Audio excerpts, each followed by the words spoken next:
You're going to learn the 3 secrets my mom used to get these results. Right. You went from not reading anything to reading everything. Right. Um, And just unbelievably fast. let's get on with the interview with my mom. Hey, mom, I'm making a video on just the fact that you can teach your child to read. I remember I stayed back in third grade because I couldn't read. And then the second time through third grade, I still couldn't read. And I believe you stepped in then. So tell me about like how you made it, how you made the decision like I'm going to do this. I'm going to teach Keith to read. I think I just felt your frustration, Keith. And I know you didn't want home interference. You had enough at school. Teachers were on your back. You had such a good vocabulary, but nothing was, you were not able to read. And I couldn't figure out. Since That's I, funny. I that is didn't funny. want I didn't want interference at home. That is like an understatement. I hated it. But you never gave up. And I remember there was like an everydayness to it. Like it was inescapable. And I remember that it was something that I would be doing every day. And I remember, I mean, like if we went somewhere, there was a book that was going to come out. I just remember that. And I remember it wasn't really that long, like maybe 15 minutes or 20 minutes. Do you remember? If you could have taken 20 minutes, that would have been a stretch in those days. Right. It I might think have been just 10. I Yeah. think maybe 15 minutes. Mm. It's long. And frankly, as one of 4 children, there came a time when I think you kind of enjoyed that special time you were getting, the If you reading. say so. I remember crying and screaming. So, Yeah. I remember you tossing yourself down 3 steps. We were sitting on a porch and you tossed yourself off three steps, exclaiming, I can't see it. It's just bugs on the page. So bugs, little black bugs. That's what it little looked like bugs. to me. Um, and then, but you never let me wind my way out of it. I remember it was just we're going to do this, or you're not going to ride your bike, right? And I don't and think I it, put it that way. I just said, when we finish reading, you'll be able to ride your bike. But there was no, yeah, it was sort of, right, right. Now, now you at that time, now you went on to become a teacher and worked in special education. I always wondered if you put your children down as references, but at that time, you didn't have any training, right, in reading, teaching reading, right? At that, no, I think my children drove me into special education. You were one of them. I knew my niche was there. I had not been to college or right, any schooling after high school when we were battling out the reading. right. So you just picked up a book and sat me down, and I would read, and when I got stuck on a word, which was almost every word, what would you do? Well, first, the books that we chose were different from the school books. There were books Right, that I knew you would want to read. And right, one of them I remember was about Orville and Wilbur Wright. right, And that was particularly hard because Wilbur Wright's name didn't look like the word right that you knew. I mean, there were a lot of different things that came out, but after you knew Wilbur Wright, you always knew Wilbur Wright's name when it came up, and right, you wanted to learn more about planes and about flying and so right, on. So we read a lot of books kind of in that genre that you liked in third grade, right. I'm and sorry, you Mom. could. You did teach me to read. Nobody else was doing it. I remember going to these remedial classes and they used whole language back then, which was completely useless. They showed me a picture and it matched with a word, and I just couldn't figure it out. But I do remember the other thing you did is if I could reach a level in reading, like we might go to an air show, like you tied the whole thing in, like there was you almost built like a unit, right? I don't know if you even knew you were doing that, but like, Mhm. um, and I remember that it was, I'm sorry. I remember that it was incessant, and that's what I want parent to know. It was just 10 minutes if you could even do that. I remember, and I remember it was every day, and I think that's the element that made it work. Like you didn't pick up a book and make me sit down once or twice a week. It was every day, and now that I've learned about how the brain works and the fact that dyslexics brains work differently. The area of the brain that processes language actually looks different when you take images of the brain. I think what we did and what I do in my work now, which there's such serendipity to it, like now I torture kids, uh and I do the same thing, but the publishing world has changed. So now finding books on airplanes and Titanic and all the things that it's a lot easier, right? I did a video on it for parents, and parents, if you subscribe, I'll send that out, and you'll find it on my channel, and that's how to pick books for dyslexics. But uh, that you almost like built like a reading unit. Like if I could get to, I might read about these things, and I remember we went to an air show. I distinctly remember that. And it was kind of like tied into the reading. Um, but I want parents to know that, at the time you did this, you had a high school education. It was you that taught me to read. And I think now that I know what I know about how the dyslexic brain works, it was that everydayness. So every day, the neuroplasticity of the brain, my brain responded. And I remember that this lasted the spring of my third grade year, the second time through, right? And uh, and I remember the summer, there's something I call the snap. And so parents, we'll talk about that in another video. And the snap it happened suddenly. Like I was struggling to read a book about little people that lived in the floor of a house. I remember that. And the next book I picked up was Jaws by Peter Benchley. And it was just a snap, which like my brain rewired because you pushed every day. And you did phonics, but you did it in an untrained way. And it was every day, every day. And I remember I went from being almost unable to read to reading adult books. And I guess I never put a book down pretty much after that. Right, right. You were reading cereal boxes after that with Right. breakfast. I couldn't I mean, stop. Right. the, the paper would come, you'd see the headlines and follow up. And it was amazing because you were picking your books.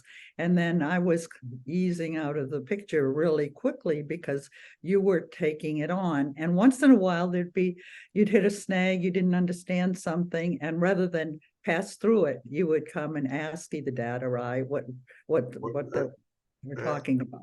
And Yeah, it was adult books. I remember that. I went on a Stephen King kick in fourth grade, and then I went on World War II nonfiction. right, right. You Um, went from not reading anything to reading everything. right. Um, just unbelievably fast. I The couldn't believe. snap, and that's what I call it, the snap with the parents I work with, and I tell them in the beginning, I say nothing's going to happen. This is going to be a struggle. Give me 15 minutes a day. Here are the exercises. Give me 15 minutes a day. And even if parents aren't going to buy my program, or I want them to know you can put this together, right? You don't have to have a master's in literate, reading education. The point is that 15 minutes a day, I think that's what made the difference. And then what I call the snap, and I see with my own clients here, and kids go from being unable to read, to read The Lion, the Witch, the Wardrobe. And that was like the most wonderful, I think, gift um, that you gave me. I'm sorry, because I work with kids. I was so ticked off that I couldn't read, right? Like it made me so angry. I was kind of violent at school and stuff, and it made me so angry that I couldn't read. I hated, like, going to school was just, I was frightened, going to elementary school. I'm like, I wonder if I'm going to be thoroughly embarrassed today Right, because I can't read. And then it was disorienting because like we go to a museum or something as a class, and like the teacher would say, like, meet us at the, like, even every day, it wasn't just school, it was like just functioning, right? Like reading, you were right. Just expected to do it, like meet us at the Brontosaurus. I'm like, I have no idea. which is the Right. Brontosaurus. I can't function. And then all of a sudden, boom, I could. And of course, I Right. still had more problems with schools because, I had all these other issues, but that But was that a, was a big issue because in third grade, everything becomes reading. You read your math problems, yeah, everything, yeah, directions, they're all there, but you yeah. don't know exactly what to do. So you were Yeah, thinking you were stupid because that's exactly what I thought. And that's other kids were doing it. The everybody. people, yes, everybody was reading. And a lot of the parents don't understand why their kids are so angry. I have kids with eating disorders. I have kids with anxiety reactions, and I say to the parents, we get them to read, and a lot of this is going to go away, and it does, right? Like I have testimonies on my site, but parents hire me. My child doesn't want to go to school. My child has an eating disorder, and then they don't. Once they can read. So, and I'm not necessarily pushing what I do. I would guess it's like a weight lifted, It is because been I on thought, your back and it's gone. yeah, I thought I was just dumber than mud. It was like all of a sudden I realized it's not just school. I'm not operating, right? I'm not, my little brain was like, there's something very, very wrong with me, right? But I just want parents to know that a lot of the parents I work with, they'll spend thousands of dollars before they get to me, and they'll take them to, I don't want to name the businesses, but very expensive therapies, but then they don't do the work. It's like, then they might not do anything for a month and then try over here. I'm going to take my child here and I'm going to take my child here. And the message of this video is just 15 minutes, right? Just put that fifth slug out, every day, maybe you could take a holiday off in a birthday. And in the case of thermonuclear war, like I tell my parents, you look out the window and you see a mushroom cloud, you might want to skip. It's okay if you skip the 10 minutes that day. So anyway, Mom, so is there anything else that you want to say to any parent that's watching this, that's kid is, I have parents when they get to me, they've spent, the record now is $55,000 trying to get their kid to read. And do you have anything that, I'm sorry, that you want to say that I haven't asked them? Well, one thing I would say is I'm sitting here talking to you with a background that says no fear reading. I would never have thought that you would end up encouraging people to read, except I knew No, how much you enjoyed it and how much you were getting out of it. But no, back in the day, Keith, I never would have thought that no. well, frankly, that the time I was spending, that at first you really rejected, you thought was a waste of your time, my time. Why was I taking your time to do it?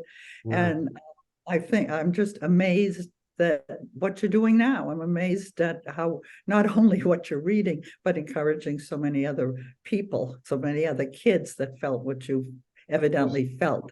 Yeah. Because frankly, in those days, you were really hard to work with until suddenly you weren't. So, Right, that snap.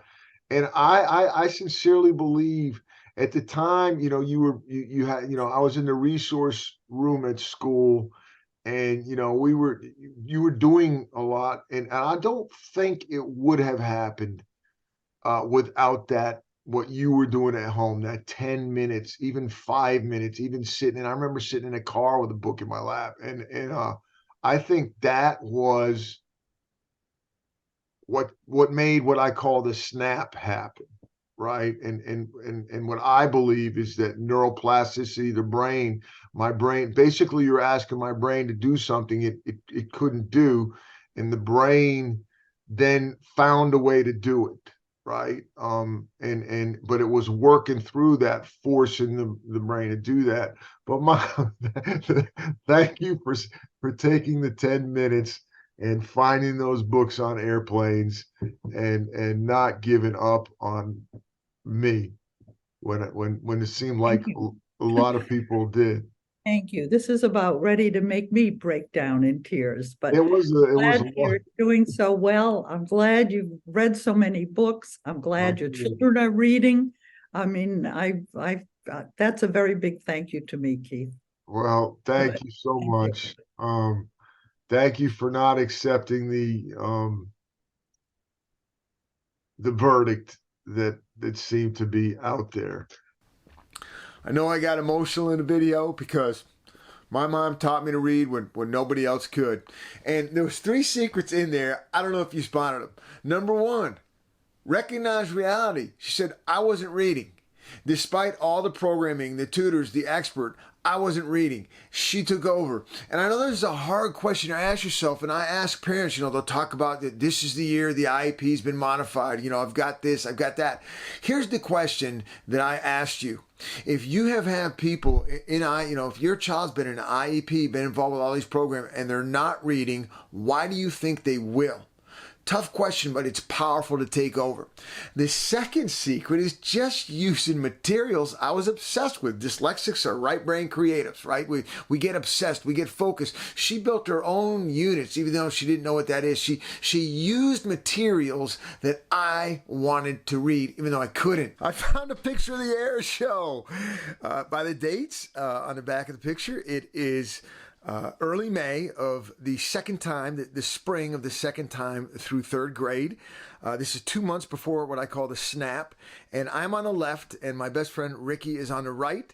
And it fired me up about learning more, and it made the books come alive. About a month later, we went to an air museum. We are on the cargo ramp. How cool is this? And I'd read about this stuff, and I knew about it, and I understood more than the kids and even the guide my parents told me. About a month later, I read Jaws. After that, Cornelius Ryan, Longest Day. 3, neuroplasticity. Mom never knew the word. I never did either till I started focusing on non-readers.